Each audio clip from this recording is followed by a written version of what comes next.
Ladies and gentlemen, welcome to this episode of the Dan Dawson Show. So, I know all of you are familiar with the raid on Mar-a-Lago and what that means.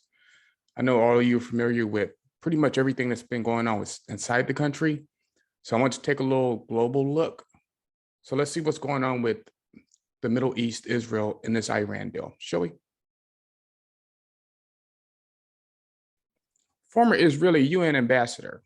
America weakness with Iran deal could see Israel get closer with Arab neighbors. Dana noted that Israel would not be part of the deal and is keeping all options on the table. Now, before I start reading this article, keep in mind, I've seen 60-minute shows where you can see the Mossad and they're derailing Iran's nuclear plans. So he's making it quite clear we're not part of this and we're going to do what we have to do. The Biden administration's eagerness to enter into an Iran nuclear deal that critics find to be deeply flawed could result in Israel strengthening ties with Arab neighbors. Former Israeli ambassador to the UN, Danny Danon, said. In an interview with Fox News Digital, Danon said that from the looks of it, the deal that will come out of current negotiations will absolutely not be any better than the original Joint Comprehensive Plan of Action entered into by President Barack Obama. What we are seeing now is shorter and weaker, said Danan, who is now chairman of the global communication wing of Israel's Likud party. He contrasted this with the expectation that a new bill would be longer and stronger. Well, sorry, bud, Joe Biden does not have that kind of stamina. A shorter time before the deal's expiration would simply provide a short delay before Iran develops a nuclear weapon. Critics fear while the economic benefit of lifting sanctions against Iran would give them an influx of cash to eventually support their nuclear program and support terror in the region. As a result of the New Deal, Dannon said many radical groups will be empowered.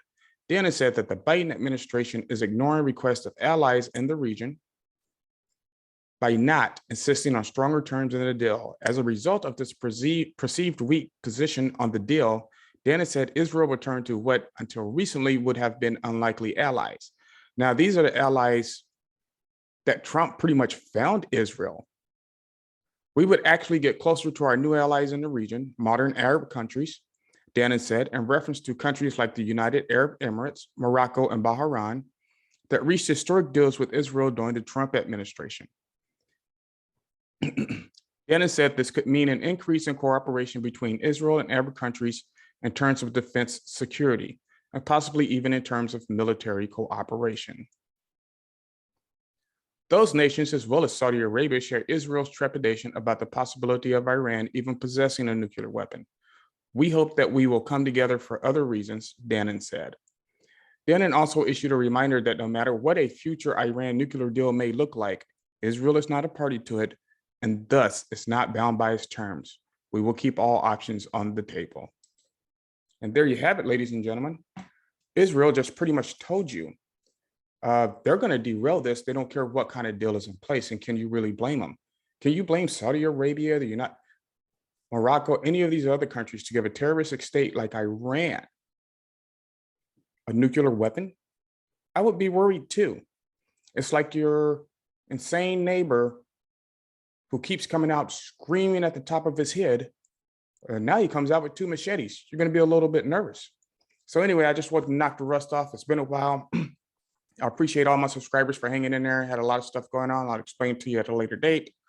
But thank you. Like, subscribe, share, and as always, especially in these days and times, keep your powder dry and do what you got to do.